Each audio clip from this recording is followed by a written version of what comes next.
market.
I'm trying to figure out some more settings with this damn buffering situation on YouTube, guys. It's a real damn shame, so bear with me.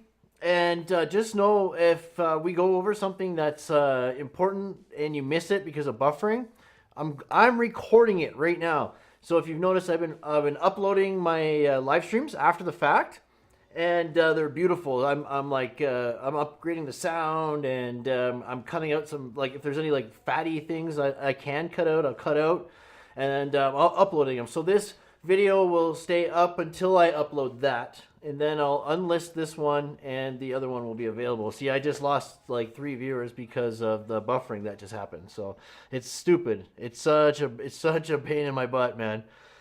There's a voice problem. Oh, is there a voice problem? Hold on here. Okay, good to know. Let's see what's up. Hold on here. Hold on.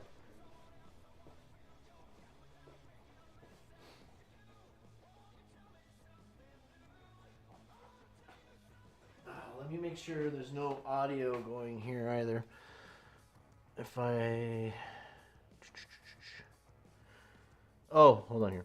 Okay, there. So, the music's off. How's the voice? Is it better? You can hear me clearly? We're good? It's better? Okay, excellent, guys. Good. Good to see you, man, Mr. Singh. Yes, definitely. Hitting the thumbs up helps the stream big time, guys. It really does. Hold on here. I forgot also, too. Usually at the beginning of 5 minutes, I always put these lights on.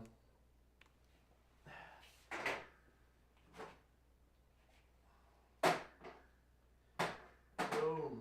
Boom. Give you a little bit more color in the background there. So, yeah, I hope good now. Excellent. Excellent. So, like I was saying before, guys, there's an internet issue here. I'm like 1,000,000% sure it's the internet in this area. I've streamed with all different settings and all this crap, and I got like really great, good equipment, so there should be no excuse for buffering.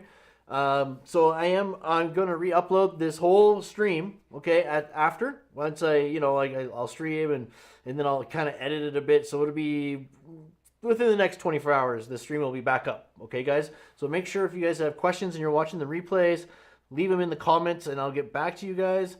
What I'll be talking about today is blueprints, specifications, kind of familiarizing you guys with some of the paperwork, the document side of things, and I'll show you how we lay it out. I don't need to be on site to show you guys layout. I can just go off the blueprints and tell you where we start from and what to watch out for as you're laying out. Okay, so I got a bunch of stuff open here, and we're going to go over that in this stream. But yes, so some housekeeping. Yeah, definitely hit that thumbs up. Love it. If anyone's looking for the Construction Kronies clothing line, I had to take the website down because honestly we weren't selling any clothing, guys. I got lots of products, so no worries. There's lots of products still.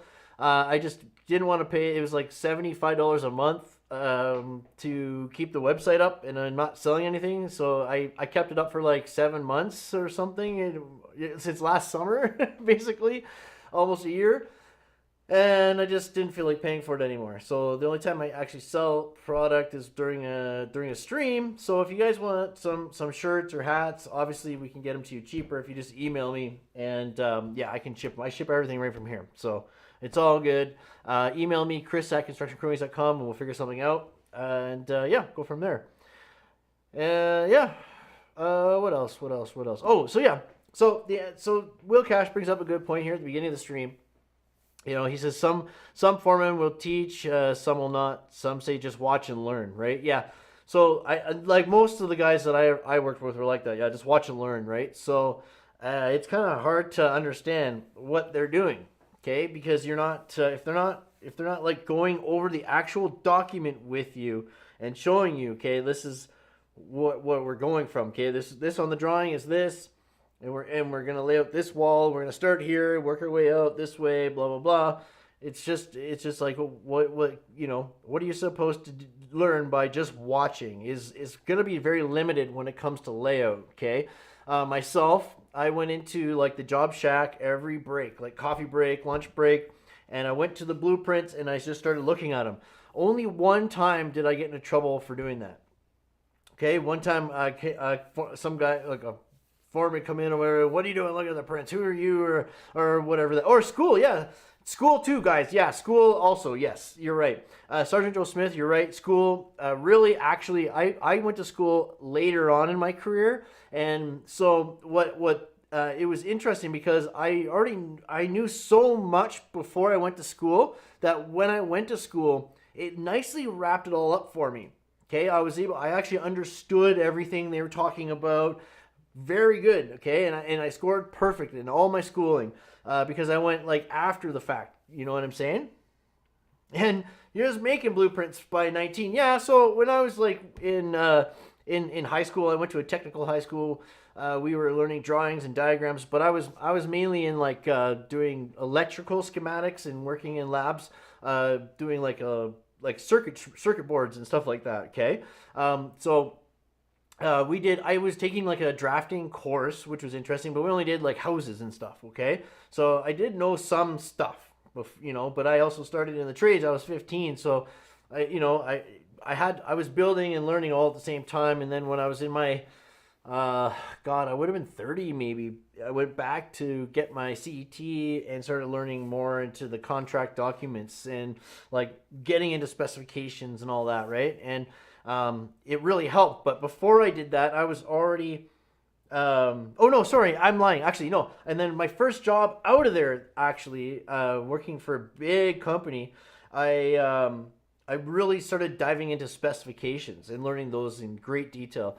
And they're actually really simple. They shouldn't be intimidated by specifications. They're actually very simple and straightforward, okay? If you know some simple rules about it, really easy stuff. When I listen to the prices they say in Metro literally make me think about like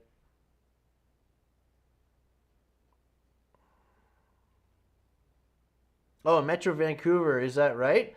So, let me think here. So, when I price my walls, it's the layout's included. So I'm always like it's all included, right? So I'll do the layout, framing. It's all included. Now, if there's some situations where I will go ahead and I'll do layout for like underground services, okay? That way they're going to put their holes and their pipes and their conduits in the right spot. And that really helps the whole job and makes your job easier for sure. But after they go in and they cut all the concrete and stuff like that, your lines could disappear. So yeah, you're talking high rise. Okay, so let's see here. So when I was, I just couldn't see because there was something in the way. So I need to look. So makes me think about $2.15, $2.15 a linear foot, 70, so 275, 60, still too cheap. Oh yeah, no, that's way too cheap. Yeah, no, you should be going minimum, I would say, for a high rise, Canadian dollars. I really wouldn't want you to go below $5. But I do know that like I think there's like like 450. I've heard people going as low. I wouldn't. I'd be like 650, 650 a linear foot for high rises. Okay, like that's where it starts, and then it'll get bigger from there. And the reason why with high rises, guys. Hey, what's up, Lewis? My man, tech for your needs, my boy. Yo, check it out. I got a new setup. I'm gonna get back to that high rise thing in 1 second. Yo, check it out, guys. So I've made some rearrangements on here, and I got a new overhead shot. I wanted to kind of show you guys. So this is for like doing products and other stuff. So for example, I don't know what I got in my Hilti kit here. Boom. Let's see here. Oh. Woo. Okay. I don't know what's in here, but that's going down, of course. So I do want to get a new lens for this, of course, because the 25mm sucks. But oh, okay. So I got a couple cameras here. But yeah, that's the new impact gun, right? This is the Neuron line, and that's the drywall gun, right? Ooh, there's a pack of batteries in there. I'm gonna put those over here. Oh. But yeah, I got this new overhead shot. That was pretty cool. Hopefully I can just bugger that camera up. I was kind of thinking of what to do with that camera. I've always wanted an overhead shot. I am going to switch back to like a 50. I want to get a 50 mil pancake for it, for that. But I'm running a 25 or is it 22 and a half or something like that right now? I don't know. But anyway, so for high rises, guys, 650 a linear foot minimum. And the reason is, man, it's not worth it. Like if you're gonna go any lower, you're just not gonna make that much money. It's not gonna be worth it. And because what happens with that crap is they change. Okay, so you're going 3 5/8 to 2.5 to inch and 5/8. You know what I mean? 6-inch. Okay, you got a plumbing wall, like a little bit of 6-inch, and then you got 3 5, 2.5, inch and 5. Like you're switching around and around. It's crazy. And I know they're like what 10 feet ceilings. If it's concrete, right? And then you got your drop ceilings that come in after, and for the ductwork and all that. Okay, but yeah, it's crazy, man. Like you can't. Oh my God. Just thinking of something too. I was just reading up on the Hard Rock Hotel in New Orleans that collapsed there. Eh? What a crap show that was! Holy cow! But we can talk about that some other time. But yeah, all Hilti tools. So I'm gonna do a live stream real soon. I've already got the thumbnail made. We're going to talk about just like steel stud tools, drywall tools, and materials and things like that. So we'll go through some websites and obviously physical examples of like the materials and stuff you need to know and stats like or attributes, sorry, maybe, right? Attributes, yeah, of those materials that you should be aware of. Okay, we're going to do that maybe next. So, but yeah, no, we got to stop selling ourselves short and we got to stop undercutting each other, guys. The whole point is to get paid. Like we do good work. We put our health, our lives at risk every time we go to work. So charge for it. Okay, just charge. Who cares? Charge more and more and more and more. And it's no excuse that nowadays the jobs are costing like I say, the ratio from labor to materials is like almost reversed. So back in the day, it used to be 30% materials, 70% labor. Now it's 30% labor, 70% materials. That's ridiculous. You know what I mean? Like, because the wages haven't really gone up a lot in the trades. Like, it's just kind of been this, like, you got to really like claw your way out to get more money. It's just crazy. Like, it's just crazy, right? But anyway, so when it comes to documentation, there's so many different documents, but between Canada and the United States, yeah, right on. Yeah, Lewis. Yeah, oh yeah, you should. I definitely. I built some new machines, like computers, and got lots of new gear. But yeah, it's got the grip stands and all the Yeah, I appreciate you, Lewis. I think so. Yeah, Sergeant Joe Smith. I've also been thinking of this thing, like maybe like to even go a step further and not necessarily unionize, but if it could, it's some sort of unionization where even subcontractors. Like, you got to understand, most construction companies have only like less than 20 employees. Okay, because in so many situations nowadays, we're forced to be subcontractors. All right, or we just don't get work. Hourly employees are just getting the shaft all the time now. And to make any real money, you got to be a subcontractor. And they force you to be piecework or subcontractor. They want you to pay insurance. They want you to pay tax. They want, you know what I mean? Like, they want you to be liable. It's so messed up, okay? And it's hard for a lot of us because, like, for example, the accounting side of it. It's just there's so much with the accounting side of it that it's like, oh my God, you're kind of forced into this situation where you have to be a business owner, and all of a sudden you got to do all these crazy taxes and all this crap, and it's just like, it's mind-boggling, right? And then they think they can take you a step further and also charge you not pay you for what you're worth, right? Like that, that's just the thing. Like, I've cut the middleman out. I don't work for drywall contractors anymore. I work directly for the general contractors and the owner, and that's it. But yeah, businesses like subcontractors need to form some sort of partnership and an agreement, okay? And it's like, you should see, I got a whole freaking page just like drawn out over it on a structure of how that could work, and it's not that complicated. It just takes willing participants, right? And I mean, yeah, all fairness, we need to be treated fairly. It's crazy, right? So between Canada and the United States, the contracts are pretty much the same. We go to different places to get them. Here in Canada, we go to Construction Documents Canada, CDC. In the United States, it's the AIA, right? The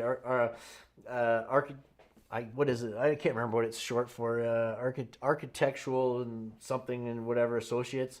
But yeah, they have this is the 4 common construction contracts you need to understand. And I'm just going to quickly go over them because this isn't what the stream's really about, but it's gonna give you an idea of how your jobs are run, okay, guys? Because this dictates your project delivery, right? So like a stipulated price contract, that's your lump sum, most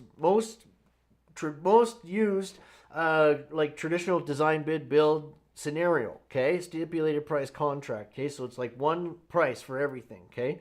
And then your cost plus, right? So that would be like, yeah, exactly what it says, cost plus. So your cost to get it plus your profits and all and whatever added in, okay? Yo, shout out at Team Smoke. What's up, man? Yeah, what's up, man? Yeah, good to see you, brother. Good to see you, man. Shout out. Yeah, sending smoke signals your way always, man. Yeah, business owners need to unionize. Exactly what I'm thinking. Yes, exactly, Sergeant Joe Smith. So that's something that we're like, yo, I'm serious. Like, people need to get united. People need to unite, right? It's better for everybody. Oh yeah, also Nightbot should be working again. Let me see here. Let's just go BIM for example. Let's see if that works. I logged into Nightbot. Everything should be good. It should be working. Doesn't look like it's gonna work though.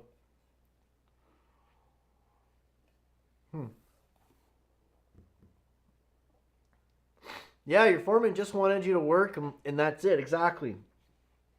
No, and I get that. Yeah, and I'm doing great. Yeah, I'm doing great, man. Thanks, brother.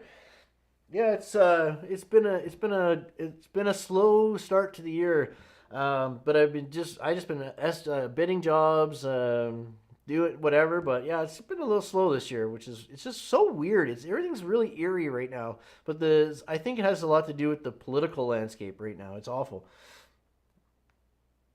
Yeah, so D works. Yeah, right. Yeah, you know what I mean. You ask your foreman questions and he gets all bent out of shape and stuff. Don't ask me why I do what I do. See, yeah, and that was a prevalent, like when I was coming up, okay, guys, that was pretty much the attitude, okay.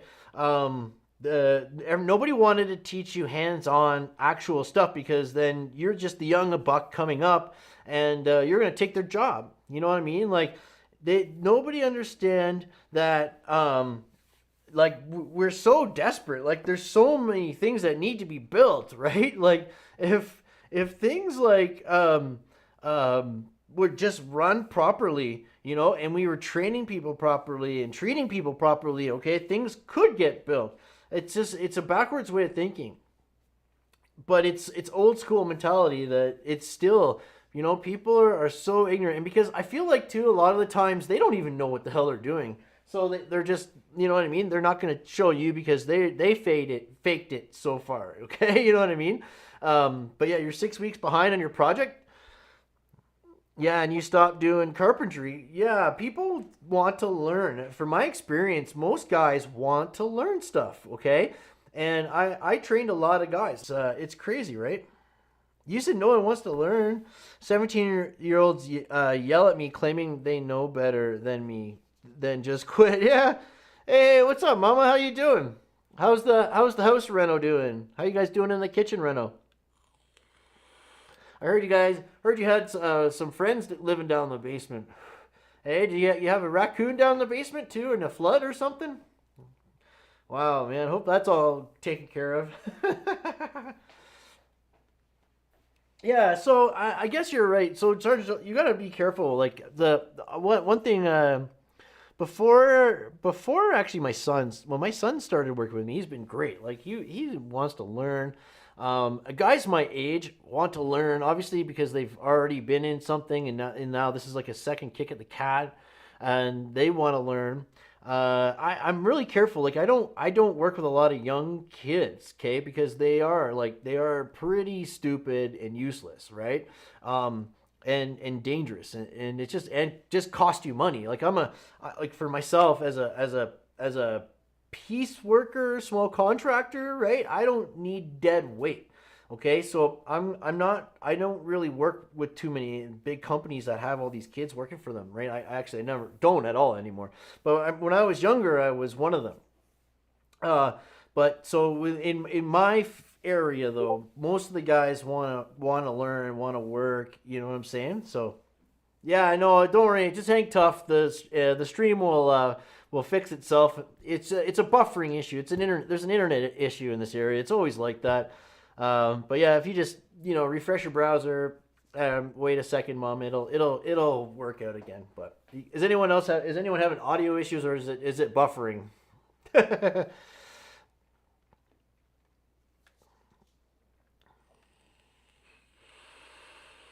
All right. Thanks, brother. Yeah, and like I said, the whole replay I'm gonna upload it. I'm recording everything now, so it'll be all recorded and uploaded. So, if you guys want to come back and reference anything, you can, okay, without any interruptions. If something I'm talking about and it's important and it buffers breaks up, at least there will be a recording uploaded after, not immediately after, but it'll be tonight or tomorrow morning type thing, and it'll be up. So. But yeah, so talking about the contracts, so yeah, I was just wondering how the kitchen renovation's going, Mom. See, like this fucking bullshit. I'm sorry to swear, but the goddamn streaming and like the internet in this area is really making me mad. Like this buffering, like every damn 2 seconds, I'm getting errors on my screen. It's really making me mad. Yeah, so cost plus, right? This is just what it says. Design build contract. Okay, so. There's also there's contract management as well, which what the contract management does is it manages the construction over the construction manager will hold the contracts, right? Or hold on, am I backwards on that? It's not a big deal. It's not a big deal for you guys at this point, anyways. But yeah, and then so design build is a construction company that will handle the designing and the building, okay, and hold the contracts, okay. And then IPD is a new type of contract where they all work together basically, okay, and they profit share at the end. It's actually really interesting, really neat. If you ever worked on an IPD job, you will know you're working on one for sure. But just to kind of give you an idea of some of the different contracts. There's a lot of information out there, guys, if you know what you're asking for. So there's one institution called Construction Specifications Institute that I actually studied with a lot. They have a lot of good stuff going on there. This stuff isn't important. I just kind of want to quickly go over it before we get into the drawings, but I guess this stuff isn't that important. In Canada here, look at all these different contracts, okay? There's your CCDC2, the most standard, okay, stipulated price contract. Look at that. So master agreement between owner and contractor, master agreement between owner and contractor, cost plus contract, unit price. So piece workers, subcontractors will work in these types of contracts, okay? Even a subcontractor could work under a stipulated price as well, cost plus, depending on what you're doing, okay? There you go. Construction management contract for services and construction, right? 5A, 5B. Contractor's qualification statement, project financial information, design build, stipulated price. But yeah, you can see all this. There'll be stat dec in here somewhere, and civil works contract, all different stuff. So there's standard documents. And the kind of basically what I'm trying to get to here is there's standardized specifications as well called, I don't have anything up here, do I? Master format. Let me just quickly show you master. Oh.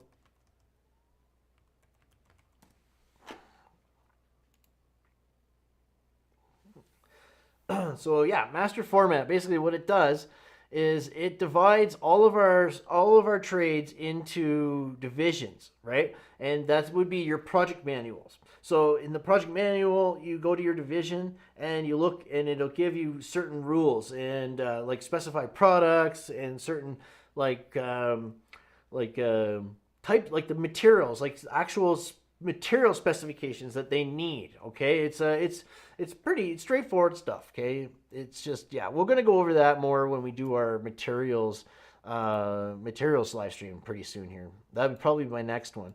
I thought I had something else up on that, and I also have a glossary of terms, some other information here that's available, guys. So if you want any of this stuff, give me an email. I'll send it to you.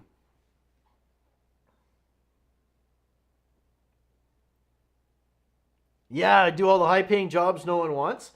Yeah, what city are you in again? There, that actually could be pretty cool though. Yeah, no, I'm not at all yet, actually. Right on. Yeah, where are you at, Sergeant Joe Smith? I'm just curious, cause yeah, man, we're so slow right now. It's so crazy, man.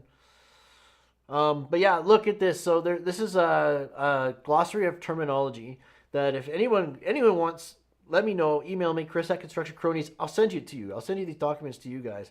But yeah, you can see here. Let me blow it up. There we go. But yeah, it just gives you feasibility study, addendums. What an addendum is, right? That's a change to or an answer to a RFI or a change order or design change. Oh, Arkansas. Oh, I would definitely go there. Damn, son. Yeah, CSI master format, right? The CSI master format is a system of numbers and titles for organizing construction information into a regular standard order or sequence. By establishing a master list of titles and numbers, master format promotes standardization and thereby facilitates the retrieval of information and improves construction. Division 1 are basically like general requirements, as a sense. Texas, eh? Tennessee? OG, what's up, brother? Good to see you, man. Right on, man. But you can get an idea. Section 01009, national accounts, okay? Part 1. So section 1.1, subsection point 1, right? So 1.1 is point 1, and then you got 1 or whatever, right?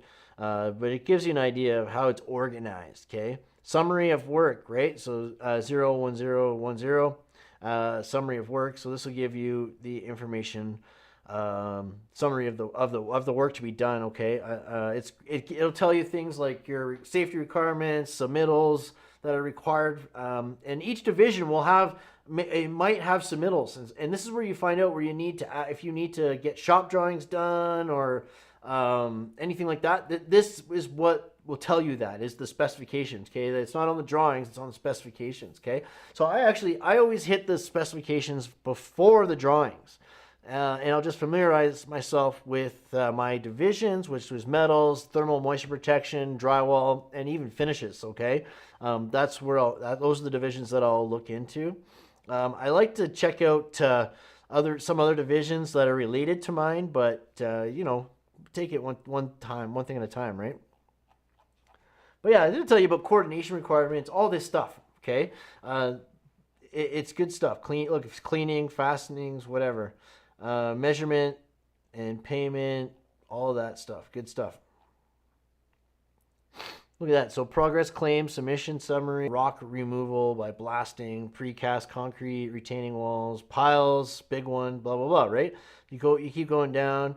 There you go. So concrete, division 3, division 4, masonry, division 5 is metals, division 6 is carpentry, division 7, thermal moisture protection, division 8, doors and windows, division 9, finishes, like drywall is in division 9. Okay, so 09250, division 9 is those are all divisions that are reserved for those specifications. Okay, and going down and down to each trade.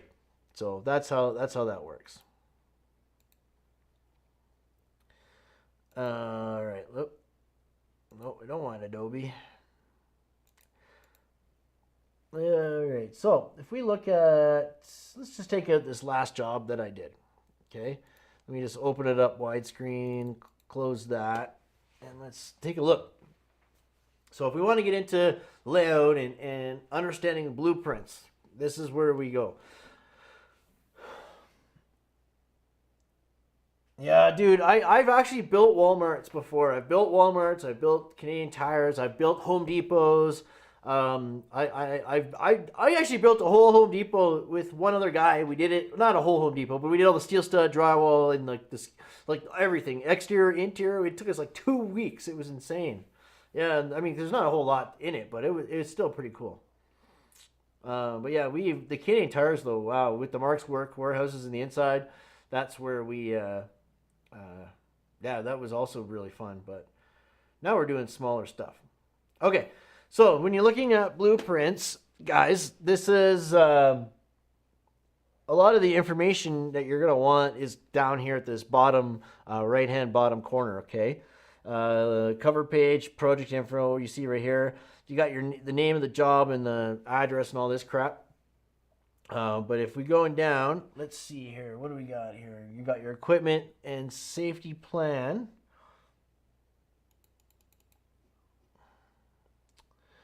Where I swear to God that this is I just want to make sure because this is really low. So this is your equipment, okay?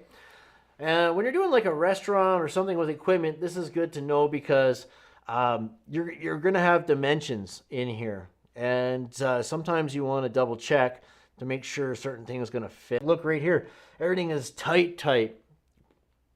Okay, you got. But yeah.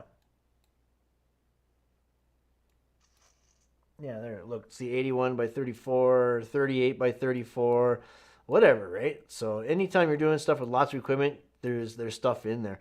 But yeah, like right inside these builds here, okay, that's where it gets really, really tight. So the architect is saying come out 17.1 from this wall. Well, guess what? Go 17.2, you know, go an extra inch. Oh, that'd be sick, Sergeant Joe Smith. That would be sick, man. Well, you know, I'm gonna go to the passport office and get my passport, and we'll talk. Cause I might have. It's funny. Like I'm actually getting jobs, but they're not in Canada, and I can't leave Canada right now. So I'm gonna go get my goddamn passport done, and that's that. Like that's probably my number one thing I should do right now. Right? Last year was so busy. I was going to do it last year. I just kind of neglected it, so I got to go get it done. Yeah, what do we got here? So door schedule. As well, as framers, we're always going to need to know the door schedule. Right on. So E is probably an exterior door, which is going to be done. But we want these interior doors, 104, 105, 102, right? Yeah, these are exterior, but 2 8x7, so 3x7s, and you got your solid core, metal P4, so that's your paint, right? Room number, so 104, so 104. Okay, excellent. But yeah, you got your 3'2" door. Some doors are, you got to watch the sizes of those doors. They're not always going to be on the actual drawings. But look at that. So section jam, swing at door, serving line. Okay. When you're looking at a drawing and you see see these squiggly lines here like that. Okay. That just means that these are the ends, and this is just squeezing it closer together. Okay. It's like separating a distance is what that does. Okay. Yeah, I know your borders are. You know what? I should take. I have thought of that so many times, Sergeant Joe Smith. I'm like, man, they're letting in Mexicans. Why won't they let me in? I'm like, I should go. I should just go. They're letting in all kinds of people. What I do is just throw my ID out like a mile away and let me in. Oh my God. Yeah, fly to Mexico and then cross. But Mexicans are flying here to cross down too. So I just got to find out. Actually, I already know where they're crossing. I just got to go down to Roxham Road and link up with a bunch of Mexicans and come across. That's all I got to do. Yeah, there's a place in Quebec, Roxham Road. They're crossing there. They're flying to Canada and then also crossing from Canada to on the north side too, eh? But yeah, so some more important things to know about drawings. Let me just take this off for a second.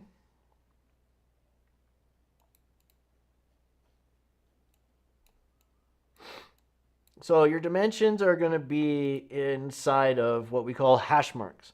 So these little dash marks are your hash marks, okay? They're going to tell you where the numbers are coming from. So between there and there, this edge and this edge, 1.75 inches, right? 1.75 inches. And then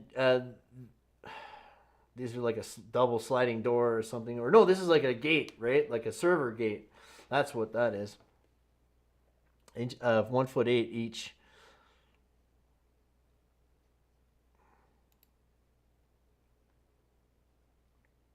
Yeah, right? Oh God. Yeah, you know, Canada sucks, man. It really does. The work here sucks. Like the politics here suck. Like, you know, like that's the one thing that's great about about the States is like, you know, you work hard, you make money, but there's too many damn moochers here. In the politics, everyone's playing politics. It's just so stupid.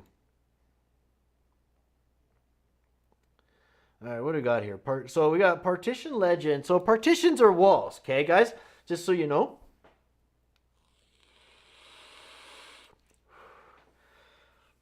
Yeah, so AD man, yeah, he's still around, but we're not working. We're not. No, I'm definitely not a Trudeau fan. Hell no, that guy's ruined so much of my like. I've been fighting that. I never was big into politics, guys. I really hate that I have to be, but 6 years ago, I had to start fighting the bastard on Bill C-10. And from there, it was just like a snowball effect. Like there's just so many bills that he's passed and so many things he's done that have been so detrimental to my life. Like he's killed my internet. Like any chance of me having an online business, he's killed it. He's killed he's destroying our construction industry. Well, the fucking like just oh my God, there's just so much. I can't stand the guy, and I can't stand his team, his whole team. Like they just make so many mistakes. It's awful. It's awful. This new capital gains tax now. Like one of the next things that I was thinking of doing, the next step for me is to start developing my own properties, right? But you know now you got to pay an extra like 6% tax or something like that, which isn't the biggest deal, but dude, if that guy stays in power, it's gonna go to like God, Jesus, Joe Biden. Oh my God, that guy's trying to raise capital gains taxes to over 40%. I think it was like 44 point something percent, and he used the excuse or something like that. Well, look at what Trudeau's doing in Canada, right? Like, oh my God, like these guys just want to tax everything. It's so ridiculous, man. Instead of putting people to work, they rather people sitting on their asses, inflate the government, and just create bureaucracy. It's so ridiculous. Like, oh man, I can't stand it. But anyways, moving on. But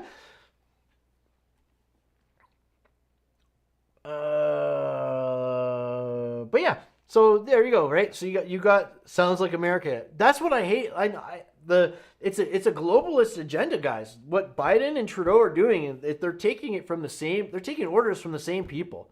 All right, and it's big pharma, and like big pharma and like in high tech, like the high tech industry and big pharma. You know. No, it does. Politics directly affect us, and you're right. Dudes, I've been. There's a lot of things going on, and yeah, I'm quite vocal about them. But yeah, we'll bring it. We're gonna talk about that at another time because I do have some things I want to talk about with like the Housing Accelerator program, which is a complete farce sham. They're actually maybe at the end of the stream here after I go over some prints, we'll talk about that because it's just like such a scam. We got the most amount of land in the world, and all they want to do is shove everybody into sardine cans and charge them out the ass for them. And like nobody has backyards, nobody has anything. Like you can't have pets and you can't have children. You know, you can, but you're gonna all be like squished into little sardine cans. It's ridiculous. No, they're not building single detached homes anymore, and that's why homes are so freaking expensive. They say, oh, we're building 200,000 houses. No, they're not. They're building 200,000 apartments or row houses or condos. Nothing with yards, nothing with space. Okay, everything jammed in. Okay, they're not. They're building only 40,000 single detached homes. 20 years ago, they were building 160,000 single detached homes in Canada every year. Now, with the massive population explosion, they're only building 40,000 single detached homes. That's the key right there. The only thing we need to do to fix this country and the housing problem is two things. One, build single detached homes and give people property. Two, support and training for tradespeople. That's it. They've taken all the shop programs out, like most of the shop programs out of high schools. Like, man, and they need to have fair pay and fair treatment. Construction companies should be like, construction people should have benefits and more pay, period.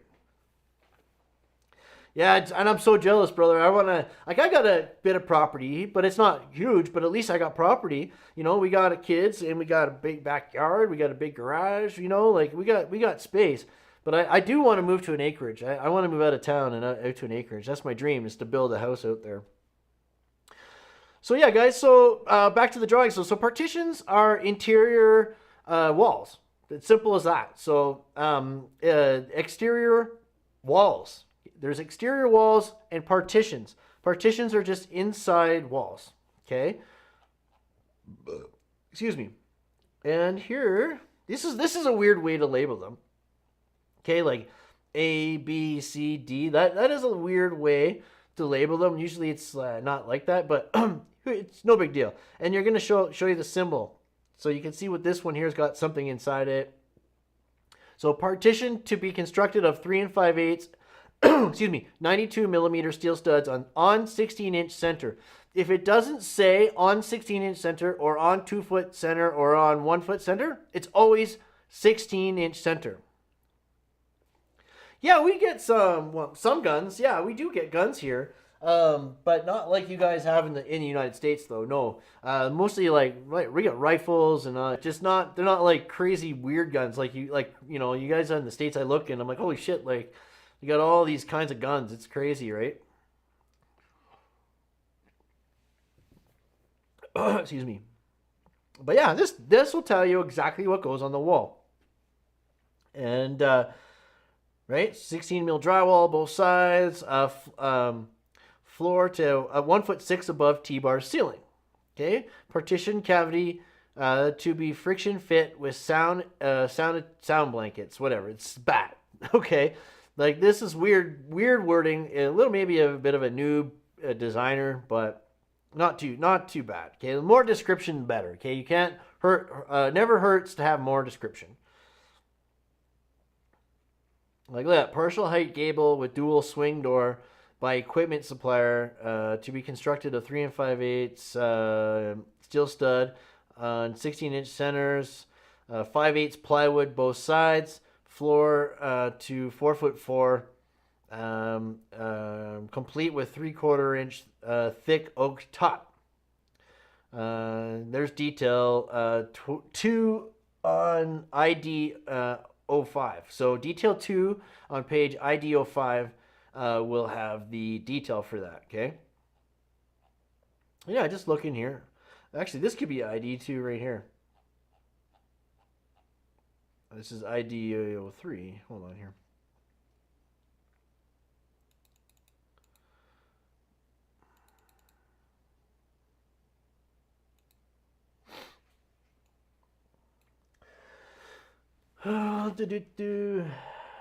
Yeah, what's this about? ID 3. Yeah, this looks like the detail here, but let's just zoom in here.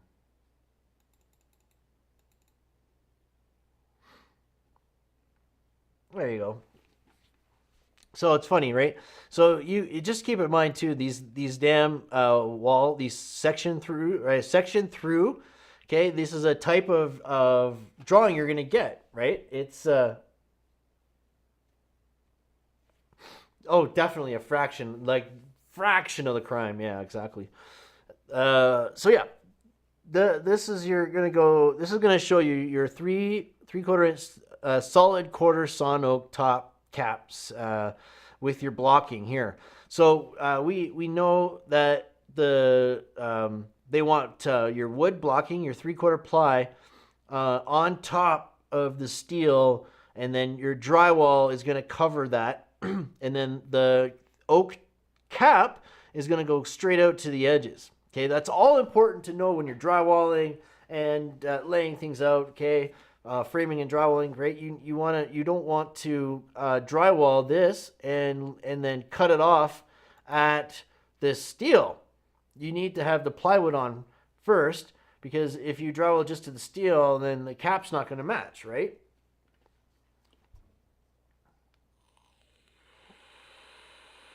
Oh, so that's half-inch plywood, anyways. So that isn't going to matter. It's just that if that was drywall, that's how that would go. But if it's plywood, usually means something else is going to go on top of it, right? Yeah, browse over your details.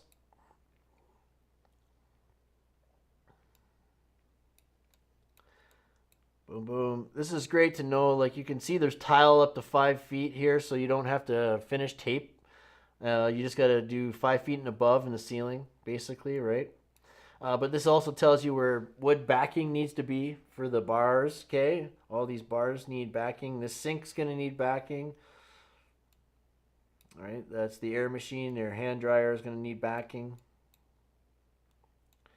This is your handicap bar layout. That's important for the backing part because it's a little bit different when you're backing that sort of thing.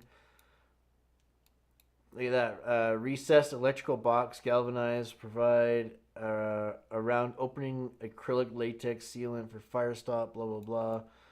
Wherever that goes, you got to find out where that goes.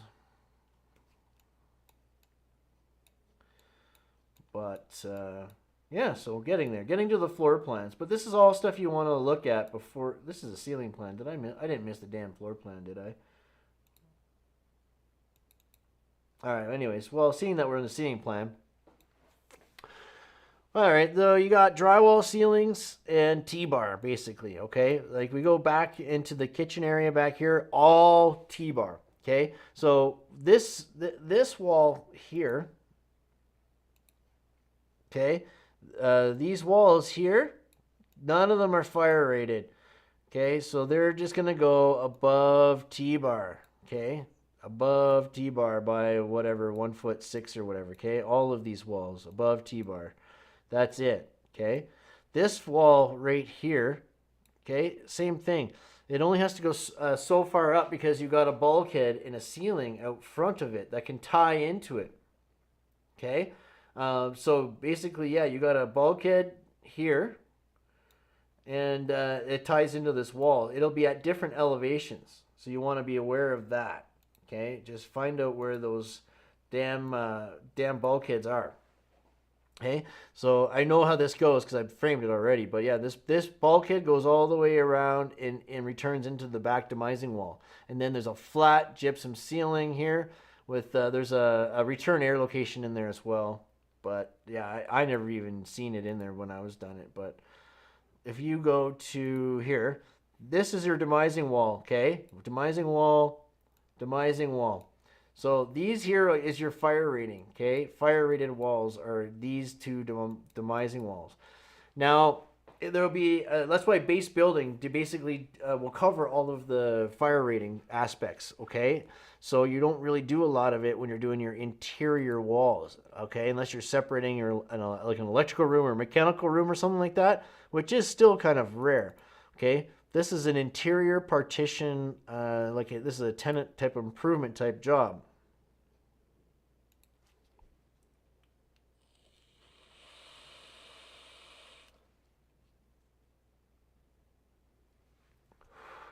Yeah, for sure. Yeah, no, absolutely. No, it's not. So radiuses are not that like. I get it. Like you're gonna have certain points, like or certain dimensions, okay, with them. But yeah, you gotta basically match them to certain points. And what we've done is basically when I'm doing my radiuses, I'm gonna find the distance, and I'll just like screw a couple studs together if I have to. Sometimes if I put long ass studs together to draw your radiuses, okay? And you get one point to another, and then you might have to change location because it waves in and out. But yeah, yeah, definitely I could show you that. That's a great idea. I should do that. I don't have any drawings though. I should find some sample drawings. I just use old drawings that I did jobs for. I haven't done a radius in forever, man. But yeah, you can see here there's a bulkhead here with some sort of wall. Bulkhead here, and this is funny too. It didn't even show the wall attaching to this one either, but. You got a wall here. But yeah, basically, yeah, you have no full height walls in this job. Basically, everything goes just above T-bar. So in a lot of these jobs, the everything on this outside after, like say this would go all the way up to deck, and this would go all the way up to deck. There would be no T-bar out here. Okay, only T-bar in the back. So this. What do we got? Yeah, so here's your bulkhead detail right here. For that big perimeter bulkhead, they want a 1 foot reveal, basically, okay? With a 6-inch return. So that inside that little server area or like the thing, okay, it's just going up 6 inches. And then yeah, you got a 1 foot reveal all the way around your 3 sides. So you can kind of see where I'm talking about. Okay, this side here, this is outside to where the customers are. Okay, and this inside here is where the servers are, where they're taking your order. And you can see those squiggly lines there. Okay, that means that they're shortening the distance between here and here. Okay, that's what those squiggly lines mean, right? You remember what I said at the beginning?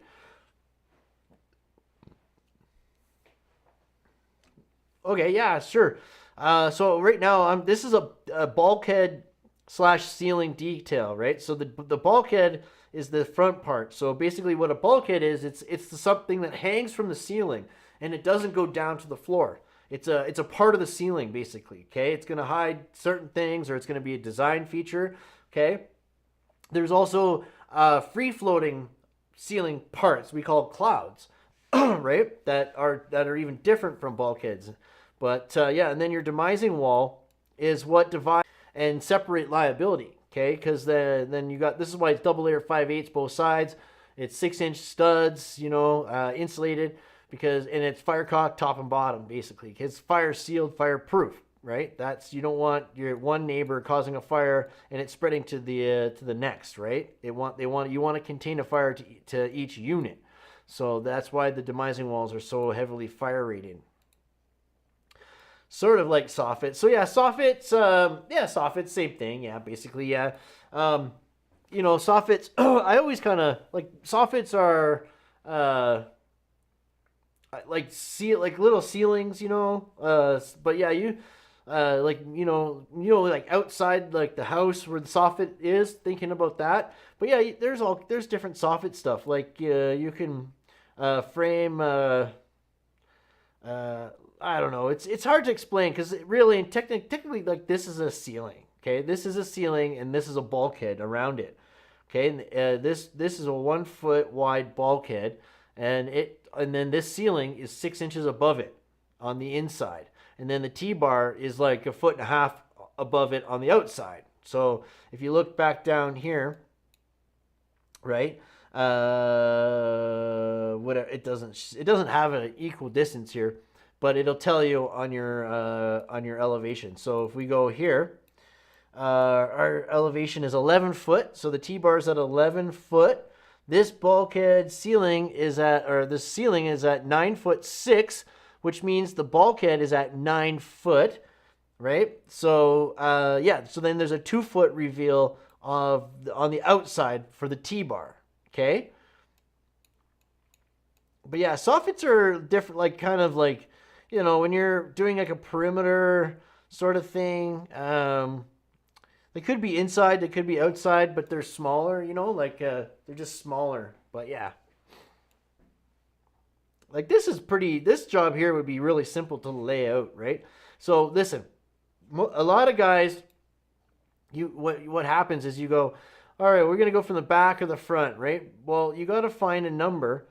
This actually is a really good question. This is a really good, let me show you something here, because this is actually a really good example. Let me find the actual damn floor plan for this, because I know this job, the guy was like, what the hell, we always go from this side. I'm like, no, you don't. You always go from this side. These are more elevations and things, kind of good to get into when you're getting into the taping and staging and whatever. Yeah, like this was crazy. This stupid thing here everybody missed this until the very end. This job is the job I haven't got paid for yet. I still haven't gone over there. I got busy. I got to get over there. Where the hell is the actual floor plan? Is there no? Maybe this is it. Maybe this is the floor plan. I guess this is the floor plan. Okay. So it's pretty straightforward. So let's just take a look here. Right? So from the inside of this door, okay, you go like this wall here is 15 foot, half-inch back from the inside of this door. But you don't know if this exterior door is in the right spot, right? Hey, right on, Chris Compton, you know it, man, right on. Good to see you, man, good to see you. So you did not frame this. You don't know, like there's no real like dimension to this point, okay? When you're dealing with something like this, you got to be careful because there's equipment, like I was saying.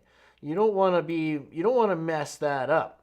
So there's a number though from the front, right? So 3 foot to this little knee wall, and then you frame it, and then there's a number, 40 foot 4 3/4 to this wall here, okay? So that's what I did. I went off of this front because going off the back like this, okay, how the hell would you know where exactly that door was supposed to be, right? Like that's a very untrustworthy number. So and of course the plumbers, I swear to God, they always go off the front wall, and this time they went off the back wall. Okay, so things didn't line up properly, right? The plumbing and shit didn't line up. And I'm like, well, then they didn't put their shit in the right spot because I went off of the front. Oh, well, we went off the back. Like, oh my God, like how stupid are you? Like, I'm sorry, I went off the front. And technically it doesn't matter which way you go off of. It should still land. But when you look at when you're looking at your options and you say, okay, well, I got a definite number from the front, I'm going with the front. Okay, I'm not going to trust where this is supposed to be. If anything, this door is supposed to be put in after the fact, 15 foot, half-inch from this wall off the front. You know what I'm saying? So it's just always, yeah, try to start from a solid point. Exactly. Yeah. So what I would do, right, is I'm going to come out off this front wall.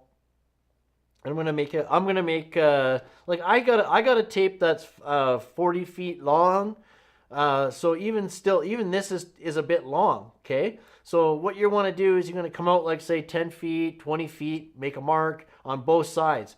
So if you want to have some sort of control line to get you there, okay, keep it an even number.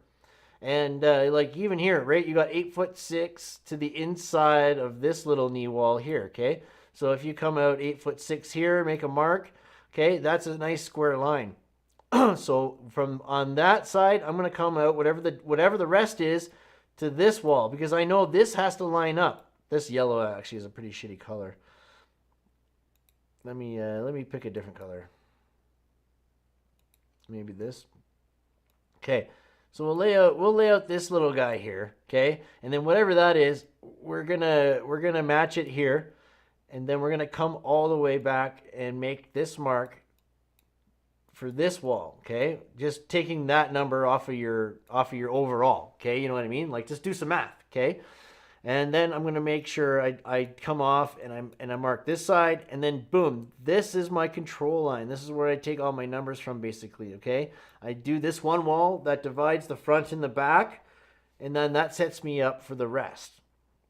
Okay, these little walls at the front are pretty easy. Like, look, you got 3 foot into the inside of this wall, and you're coming out 2 foot 9.5, minus a ½ inch on the front. Okay, you're gonna come out 2 foot 9 because you're gonna get a ½ inch of drywall on the front of that, if you know what I mean. Okay, so always be aware of your drywall. So for example, you're gonna go 3 foot to the drywall. Okay, so go 3 foot ½ inch to your steel. If you understand, okay? So if it says 3 foot to this wall, you got to go 3 foot ½ inch to the steel, and then 3 5/8 over, okay? And then you can take on your numbers. But be aware of your drywall, okay? So this mark as well. That's why I like measurements the best that go center to center. That's the best way, but it's not always going to be center to center. Right? So you're going to go 3 foot ½ inch to inside, over 3 5/8 to your other side of your steel, but you want to add another ½ inch for that drywall, okay? And then you're going to go 40 foot 1 3/4 over to the drywall, add another ½ inch, right? So you're going to go 40 foot 2 1/4 to the steel, and then over 3 5/8, okay? And then that's your mark for this center wall here. And then it's pretty easy. Like, you got yourself a knee wall here that goes around. Let's see here. So yeah, you got this knee wall, like it's a half wall, it comes up 4 foot 4 all the way around here. There is a wall here, but it's lower. This is where the cash register goes. So it's kind of goes down a bit and then up, but there's elevations and details in these drawings that show you. But it's so simple, right? Once you got this middle wall, right, now you're going to go back 17.1 to the inside, okay? Add an inch. Remember, for tight spaces like this, add an inch for equipment. Who cares? Add 1 inch. Go 17 foot 2 inches, okay? Because, yeah, and then you go back here on this side, 17 foot 2 inches, make a mark, and snap your lines, right? It's actually, you know, just getting it done that way, but finding ways to break up your job. So say you need to do like for example, you need to do a control line or grid lines. Just know your grid lines are always. So right now, the grid line for this building is right in the middle of the demising wall, okay? Right in the middle of the demising wall is your control lines. So wherever there's a column, okay? So let's say there's a column here. There's going to be a column right there because your grid line this way is going to be center of this column, okay? That's how you divide your jobs up, okay? This is your grid lines. It will be center of column, center of column, center of column this way. So center of wall, center of wall. Those are your grid lines, okay? Your next column, say, is right here in here, okay? This is a grid line, basically, okay? Grid line. But there will be no more grid lines in between. There's no grid lines inside this unit, okay? Your grid lines are hidden inside the wall and in between your columns going that way, okay? Unless you have a big unit and then you got a column here and a column here, then you got another grid line here, if you know what I mean, okay? But grid lines are always center of column because basically those columns follow all the way down into the ground to the piles, okay? And then your finish, like your zero, will be at the outside edge of your grade beams. So your grade beams go all the way around a building, okay? So this is your grade beam right here. Okay, this is your grade beams here. Boom. Boom. Okay, so right here on the outside of that grade beam is 0. Okay, this is your steel, but that is 0 right there. Okay, and you're going inwards. Okay. So that's how your grid lines work. So grid lines on big jobs can be important. Okay, so if you need to find a grid line, it's not that hard. It's always center to column. You go from the outside of your grade beam, or even if the grade beam's on the inside of the building, go from the center. Always center, center, center, center column, center of structure. Okay, that's where your grid lines are. But yeah, you can just make control lines. Like I like to make this this one first, okay? Because it's a straight across wall. You can tell right here. Look, there's a bulkhead here and a bulkhead here. There's no door here or there. So it's you know for a fact that this is just a walk-through opening that's going to have drywall return all the way around.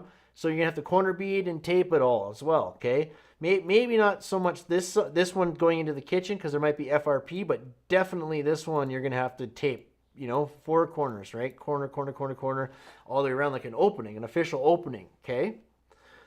But yeah, then just work your way. Like I was saying, once you got your main lines, kind of your job broken up, it's really simple. You know, you're gonna go back here and maybe do this one here, like lay out this wall. Okay, and then what you're gonna do is you're gonna come off of the inside of this wall to the outside of this one. Okay, across. Snap, make a mark, and then you're going to come down here, same thing, same distance, make a mark, and then snap the line for this wall, you know, come in and then do this one, and then you got like for this one here, you're going to just come off of this back wall or this wall, whichever number the measurement's coming from. Come off this side, make a mark here, come over this side, up here, make a mark, and then snap this wall. And then you can kind of come off of this mark down and snap this wall, right? It's pretty straightforward. You know, just got to find a mark and just go lay out crazy, right? It's not that hard, really, you know. You just got to kind of know your way around, like knowing where to put your marks and where the hash marks are, okay? Knowing, okay, this is all 1/2-inch drywall, so that makes it super easy.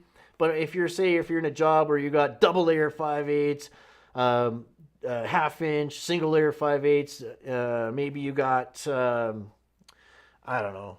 There's not much more difference than that, but you know, like there might be 2.5-inch walls, 1 5/8, 6-inch, 3/5. Like you got to be aware of the wall type, each wall that you're laying out, and make sure you know. If you have to.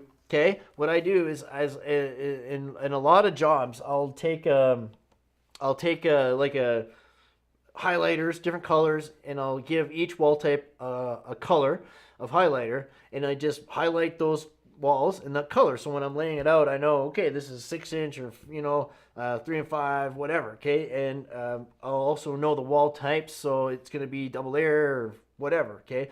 Just because this is a small job, it's just simple for me to explain with. But you can take that one to the bank and lay out huge jobs. It's not gonna be much different, right? Hey, right on, Francisco. Thanks for the subscribe, man. Right on. And it's just simple like that, right? Like it's not too hard. You just gotta really get yourself familiar with the wall types and like just the symbols on the drawings and that, but and not worry too much. Like if it's good to to go get yourself fresh, like look over the ceiling, excuse me, the ceiling plan, equipment plan, knowing the door schedule. Sometimes it's good if you're not the guy installing the door frames to just go to the general contractor and be like, yo man, I want all your ROs that you want. Okay, and write them down beside each door opening. So where you want my steel to be, you need to tell me where you want my steel to be. Okay, and that's okay. General contractors will not mind doing that. Not a single one will mind. They'll love it because they know it's going to be right. Okay, if you like, dude, it's all good. So I work at a small company and work right next to the foreman. He's teaching me a lot every day, and I'm so thankful. I got lucky. Occasions, like really, I learned in school maybe, but I just everything. Yeah, it's all played a part. But yeah, I definitely had a guy actually. The first company that I worked for out of sat me down and showed me specifications. This guy was wonderful. He was awesome. He was a coordinator, like project manager. for this company, and he was great. He showed me how to write a proper quote and use the estimate sheet, and the guy was amazing. And I really enjoyed working with him. We had a really crappy manager. She was awful at her job, and yeah, she just gave me such a hard time. And yeah, it was too bad because yeah, we would have kicked some butt if I stayed at that job. But yeah, she was sleeping with the big boss, and that was a whole mess. And oh my god, like she was useless, and she hated my guts. She hated my guts. She thought I was gunning for her job, right? But I just wanted to work together, and yeah, she was awful. Just not made for our business, that's for sure. That's wonderful. That is actually great, Chris. I love hearing that. Yeah, no, it's good. It's good. I like guys that train guys. It's important, you know. I don't know if I can look at some other drawings I got.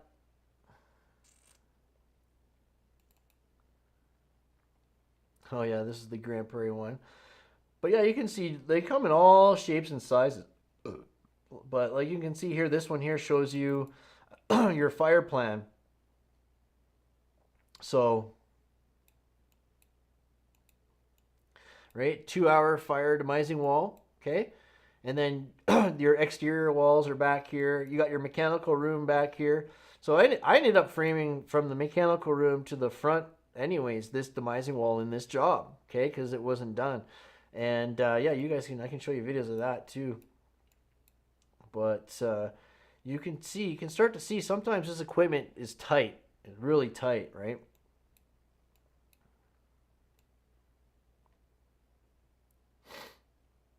Hey, right on. No, that's great, Chris. Right on, dude. I appreciate that. Yeah, I like to teach guys because I want you guys to be more. I wanted to help. I knew it was hard for me to learn. Like I mean I was really left to my own devices a lot. Like left on my own a lot, and I figured out a lot of stuff, made a lot of mistakes. But yeah, it was just I didn't like how it went. So yeah, I like teaching people. I really do. I like helping helping you guys. The more you know about this stuff, the more you're gonna be worth. The more like you can protect yourselves and all that good stuff. But you can see right here. So this is a bulkhead ceiling here. So if you look down here, okay, this is gonna be all exposed out here. So you're gonna have to tape and drywall all the way up to finish for paint out here. Okay, so this is a bulkhead. You're gonna have to draw up a bulkhead all the way here, and then this is a wall that closes it off. I think there's an opening here, like an opening here actually. So there's a wall here, a little bit of a wall here, and then there's a walk-through opening there. But this is such a mess, my drawing. So let me just delete this for a second. Pick a better color. And you can tell me. So this is where your bulkhead's going to go. All the way on this perimeter. Okay, this is your bulkhead. It's going to tie into this wall. So I'm kind of showing you here, like your 3 5/8 bulkhead. Right, you're going to drop that bulkhead all the way here. There's a walkway back here. So you don't have to do a bulkhead in the back. Okay, it's just a ceiling now, flat. And it goes, so the bulkhead drops to 9 feet. And then, so the ceiling is also 9 feet, so it's like a soffit bulkhead type thing, right? Hey, what's up, Sammy? What's up, buddy? Back, you got your channel back and everything, man. I love it. I'm so happy you got that back. Man, that was crazy. That was crazy. How are things going? I saw your post on the college student today on Facebook. I think I liked it. I hope I did. I was kind of going buck on Facebook today, but yeah, I saw that, dude.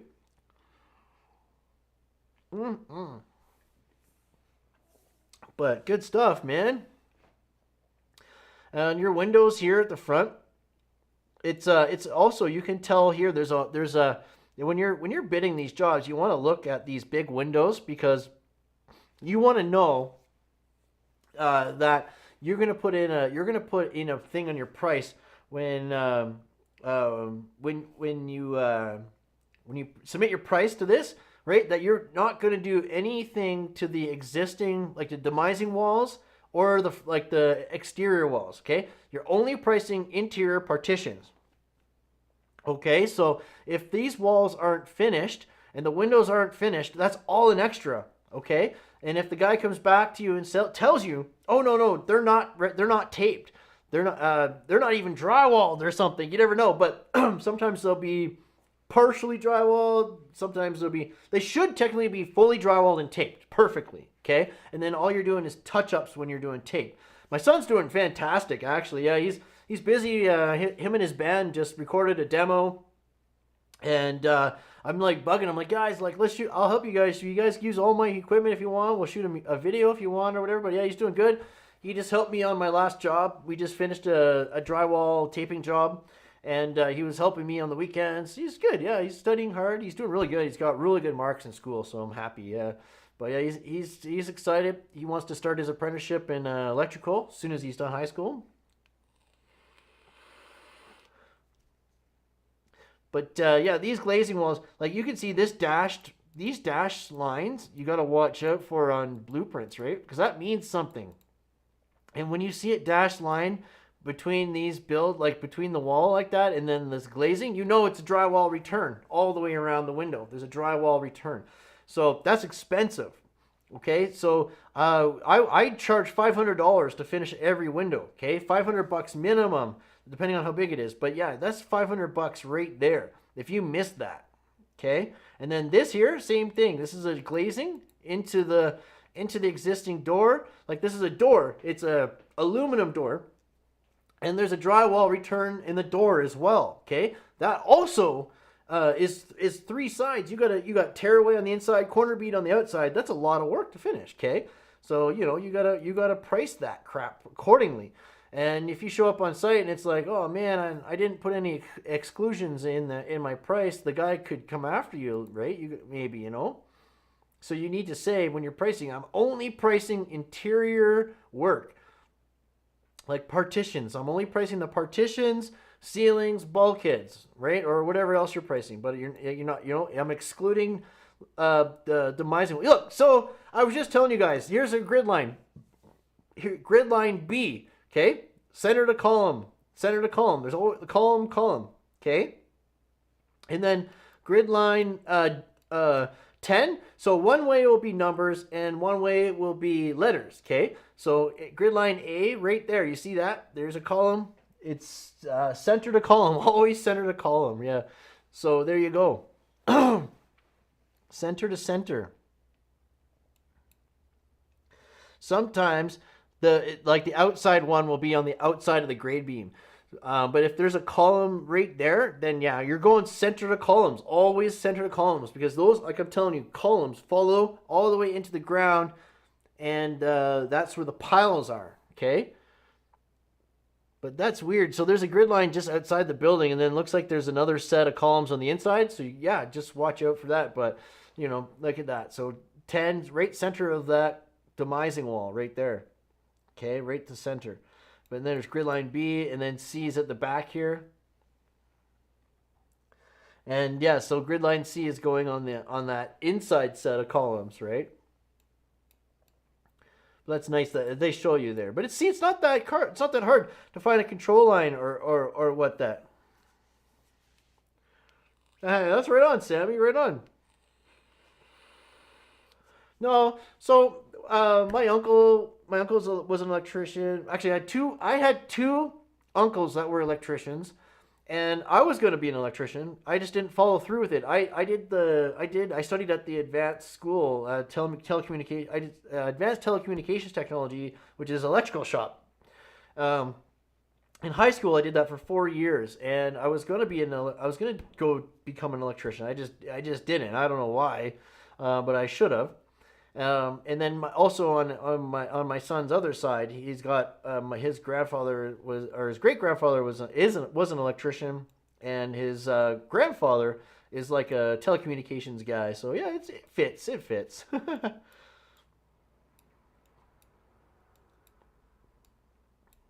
Oh, excuse me. But yeah, look, reflected ceiling notes, keynotes. It's all kind of nice. It's all good. Like you see that. Right there, install a new gypsum board bulkhead, 7-foot AFF. So number 5, I bet you I can tell you right now it's going to be in between one of those Like it'll be here or here. Let me go up to the floor plan. Yeah, yeah. So check this out. So yeah, okay, yeah, this is good to know. So right here, you can see this wall kind of comes along and goes in this way. Well, this is the dotted line, right, as well. But you know there's going to be a bulkhead from here to this wall, okay? So between here, there's a bulkhead. That's what it is on this job. I remember now, and that is open. And I think this actually, the ceiling is outside here. So the ceiling actually comes, it ties in out here more, and the ceiling kind of comes out like this. If I remember correctly, the counter is a little bit inside, right, and the bulkhead comes out a bit, if I remember correctly, and it ties into the wall here somewhere. But you're gonna need to tie that ceiling in somehow, right? Oh, so you want a bulkhead here, okay? So the wall terminates and goes. Oh, what the hell am I doing here? But yeah, you're gonna have to build a bulkhead along here between this side and this side, okay? Right there, right, and that'll pick up the ceiling. You got your wall on this side and your wall on this side, okay? So your full height wall will be here, and then you're gonna go all the way up and finish. So this is all your finished taping out here, okay? And then your ceiling here as well will get finished taped.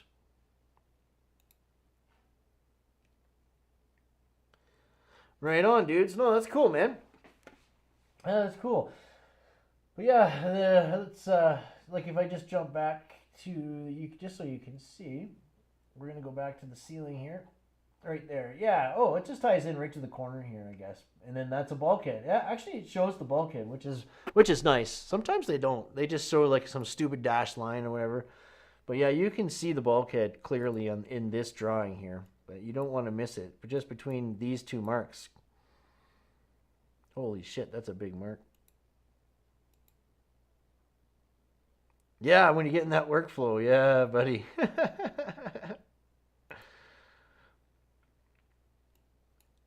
And T-bar too, like when you're laying out T-bar, basically you can see they got equal distances on each side, okay? Looks like you got a 2 foot coming off of this long wall here, okay? So you're just gonna lay out your 2 foot centers this way, and then you just want to find somewhere like a joint, like a main, like this one right here, this long one here, and this one here maybe. I don't know. It's a little weird, but maybe here is where you want to start, you know.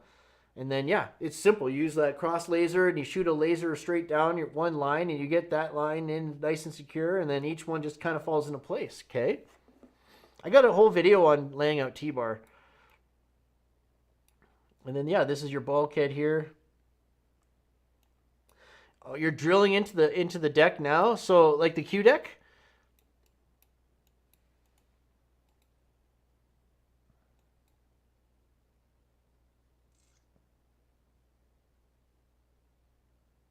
Oh yeah, walk-in cooler. Oh yeah. That's interesting.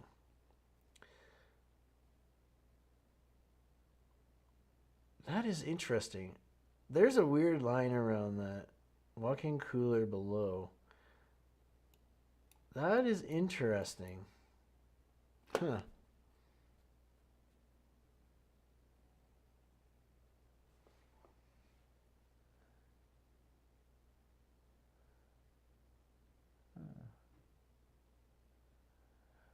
I don't know what this is about here.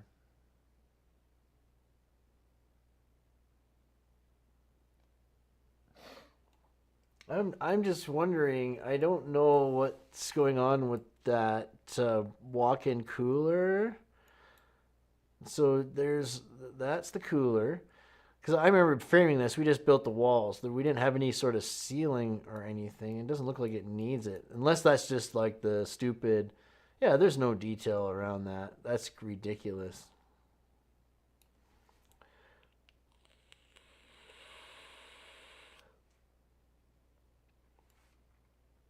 Yeah, and then the hot water tank. So Right on, Alex.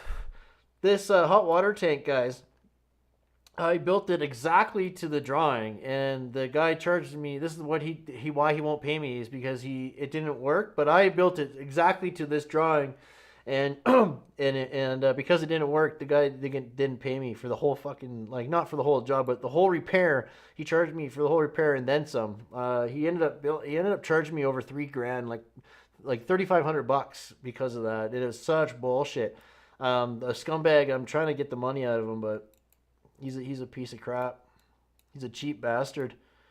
A cheap bastard. Fucking crook.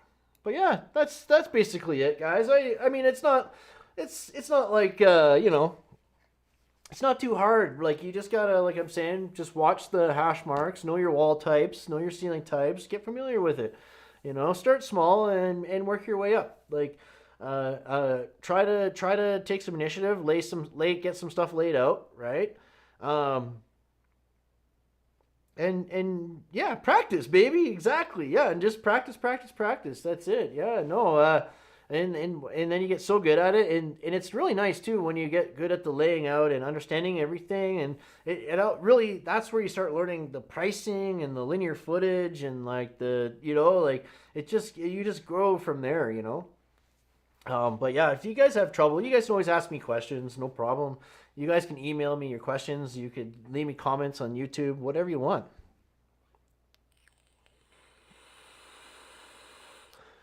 So, yeah, I guess, yeah, when you screw up on layout, it really does suck. I'm not going to lie.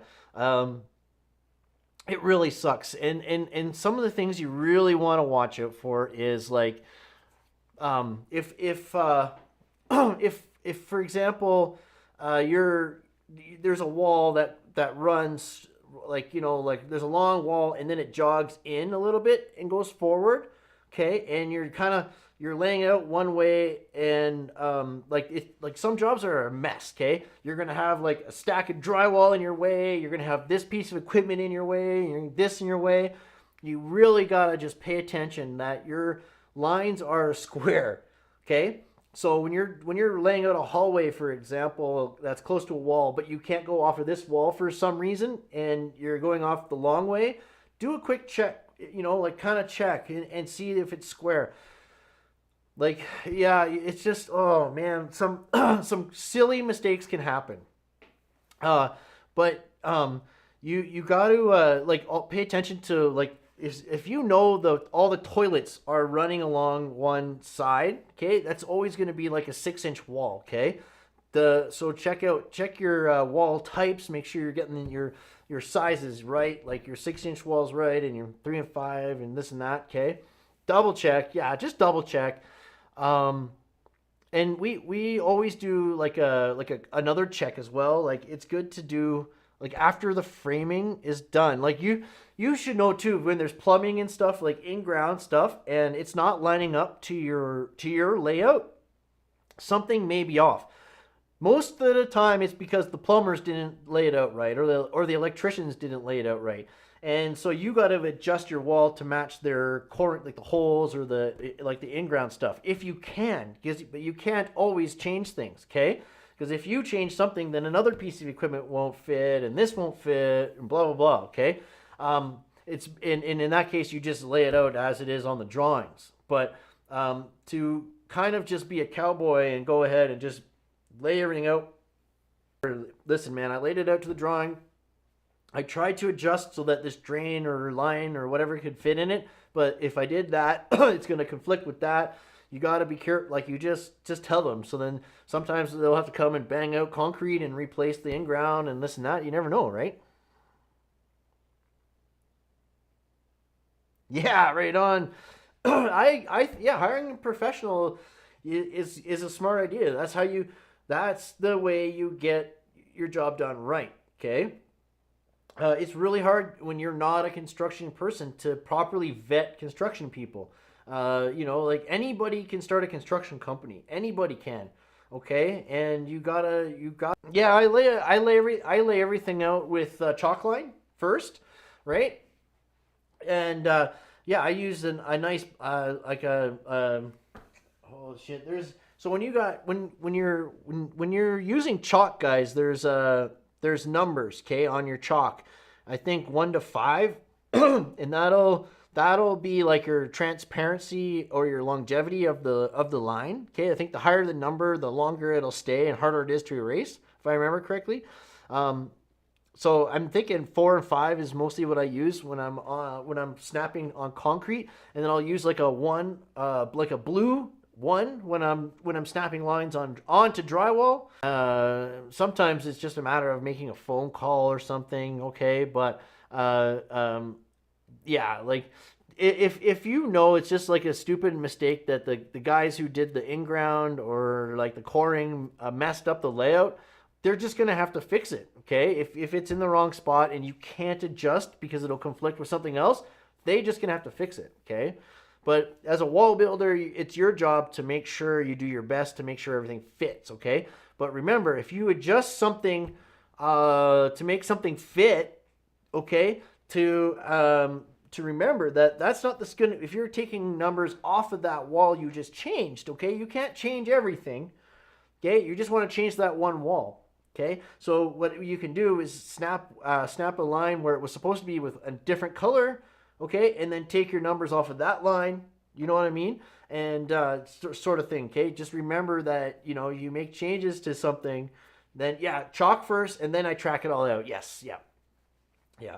So I go around and on these jobs here, because they're not like, most of the time if I have to use a scissor lift to get up high, I'll do top track first sometimes, okay. But if it's just free height walls that don't go all the way to deck, I bang in all the bottom track first, and then I copy it with the top track. It's standard track to standard track, yeah, simple as that, right? And then you don't even have to cut the studs with those, right? Those not full height walls, just go all 12-foot studs or all 10-foot studs, whatever, right? It's pretty easy. Exactly. Yeah. Set a laser and set your top track first. Yes. Yeah. RFI, request for information regarding the prints, specifications, and whatever. So when you're doing an RFI, just specify the wall, the drawing page, even the grid, near grid line, whatever. You know, like, yeah, just give them as much information as you can, and yeah, you'll get your answer. Yeah, absolutely, Alex. Right on, brother. I appreciate you guys coming and hanging out and wanting to learn and stuff. And excuse me. Yeah, I'm gonna be doing a stream again. The next one is gonna be more like tools and materials, and then I'm gonna go into like certain attributes of materials that we need to know, like R value, STC rating, and yeah, stuff like that, right? And you know, we can go over fire rating and like, you know, how we calculate the hours of fire rating per layer of drywall, and the difference. Everything 5/8 should be type X anyways, but there is still standard 5/8 I guess out there. I don't know, but everything should be 5/8 type X. Every drywall kind of should be type X. I like the ultralight drywall. It's still not a whole lot. STC, yep, STC is sound rating. Yep. That's right. Yep. You betcha. Yeah. So you should see. I think, what do I got? I forget, my STC rating in the garage is pretty high, but yeah, that should be good. Looking forward to the launch of the Institute. Yeah, you never know. We that's one of the things you know, if I just, yeah, it's funny. I'm working with another creator who's doing a website, this cool thing. It's really, really neat, and I think it would be a great idea for ISM to have. It's an online learning thing. It's really cool. It's a community thing. It's really, really neat, and it might be cool. It might be pretty cool to try, you know. Well, we'll see. And yeah, I appreciate that. Yeah, this is the setup. So I built the studio. This used to be this is a separate 2-car garage turned studio. I got the overhead shot set up now too, so I can do stuff here, product or whatever, you know. Even maybe get the whiteboard out and actually draw on it or something, because I'm better drawing on the whiteboard than I am on the computer.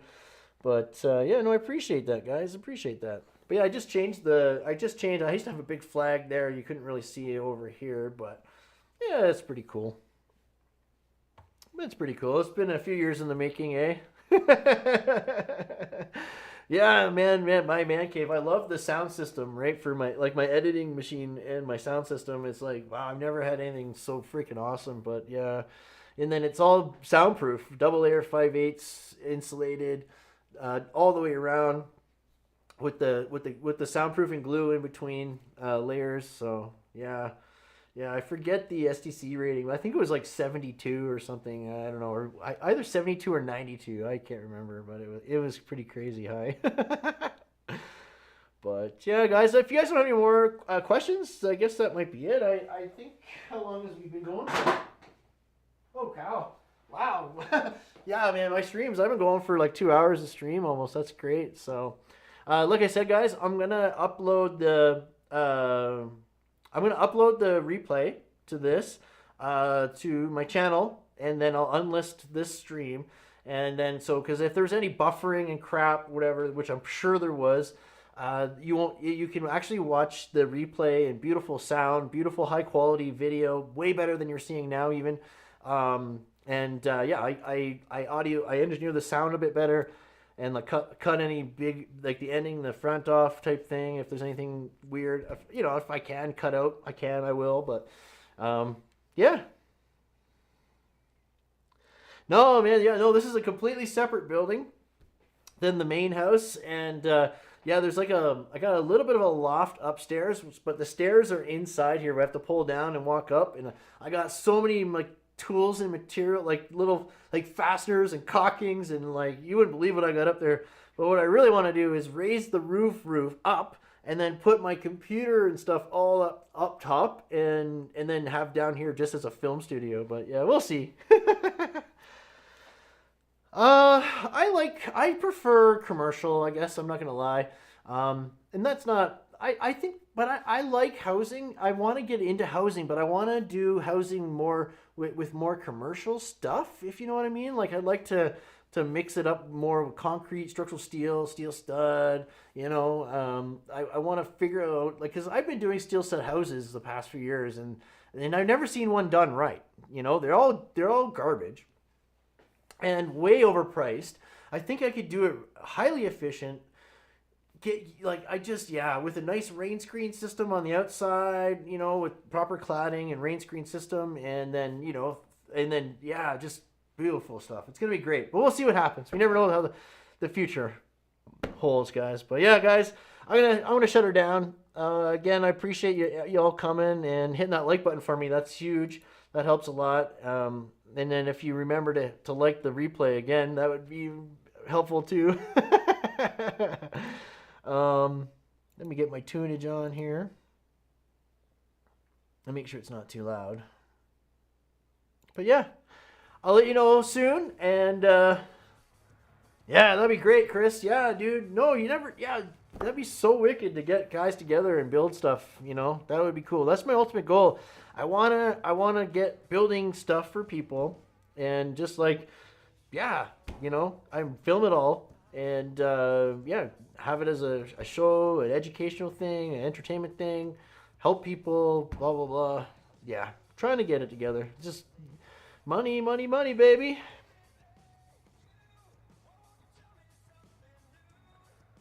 That's right. It's fire resistant. There's no it's easier to seal, and yeah, there's a lot of benefits to using steel, and stuff. So, but yeah, dude, I can't wait. Me again, Dave. It's actually really good to see you, brother. I don't know if you know Koneman Studio, the guy who ran him over.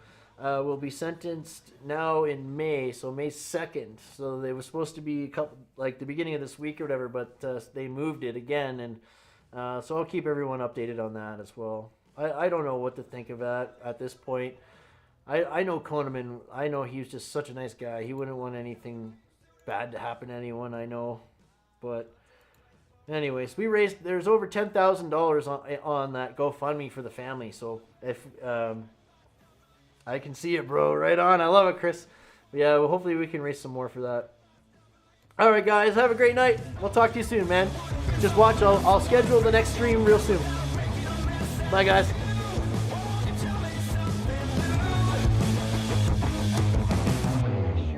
Woo.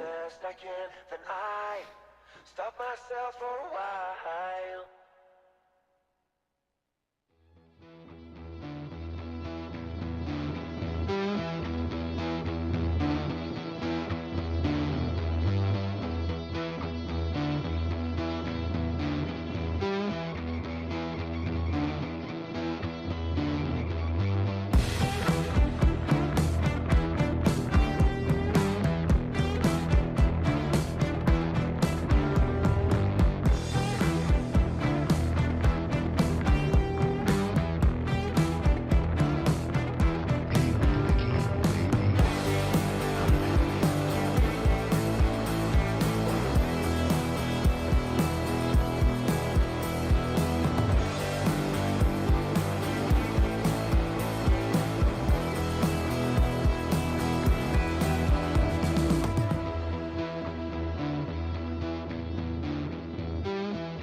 Oh yeah? Well, screw you guys, I'm going home.